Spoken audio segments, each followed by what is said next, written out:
August 4. புனித John Marie Vianney. Saint John Maria Vianney. புனித John Marie Vianney cure of Ars என்று அழைக்கப்படும் கத்தோலிக்க திருச்சபையின் மிகவும் புகழ் பெற்ற புனிதர்களில் ஒருவர். அவர் அனைத்து மறைமாவட்ட குருக்களின் பாதுகாவலர் ஆவார். பிறப்பு மே 8, 1786. பிறந்த இடம் டார்டலி, பிரான்ஸ். பெற்றோர் மத்தியூ வியான்னி, மரி பெலூஸ். ஆரம்ப வாழ்க்கை பிரெஞ்சு புரட்சி காலத்தில் கத்தோலிக்கர்கள் கடுமையான துன்புறுத்தல்களைச் சந்தித்தனர். அந்தச் சூழலில் ஜான் மரிய வியான்னி இரகசியமாக மதக்கல்வி கற்று சிறு வயதிலிருந்தே இறைபக்தியுடன் வளர்ந்தார். குருத்துவ வாழ்க்கை 13 ஆகஸ்ட் 1815 அன்று குருவாக திருநிலைப்படுத்தப்பட்டார். பின்னர் பிரான்சிலுள்ள ஆர்ஸ் அரஸ் என்ற சிறிய கிராமத்தின் பங்குத்தந்தையாக நியமிக்கப்பட்டார்.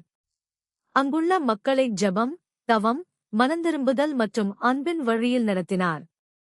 தினமும் 10 முதல் 16 மணி நேரம் வரை பாவ மன்னிப்பு அருள் சாதனத்தில் மக்களின் பாவ அறிக்கையை கேட்டு இறை இரக்கத்தை வழங்கினார்.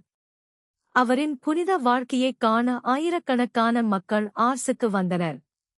சிறப்புகள்: மிகுந்த தாழ்மை, ஏழைகள் மீது கருணை, இடைவிடாத ஜெப வாழ்க்கை, பாவிகளின் மனமாற்றத்திற்காக அர்ப்பணிப்பு.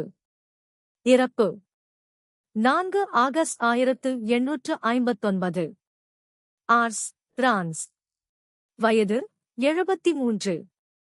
புனிதர் பட்டம் மே 31, 1925 அன்று போப் பியூஸ் 11 அவர்களால் புனிதராக அறிவிக்கப்பட்டார். 1929 ஆண்டு உலகின் அனைத்து பங்கு குருக்களின் பாதுகாவலராக அறிவிக்கப்பட்டார். திருநாள் ஆகஸ்ட் 4. அவரின் புகழ்பெற்ற வாசகம்: குருத்துவம் என்பது இயேசுவின் இருதயத்தின் அன்பாகும். புனித ஜான் மரிய வியான்னி அவர்கள் ஜெபம், மனந்திரும்புதல், எளிமை மற்றும் இறைவன் மீதான முழு நம்பிக்கையின் சிறந்த முன்மாதிரியாக இன்றும் திருச்சபையில் போற்றப்படுகிறார்.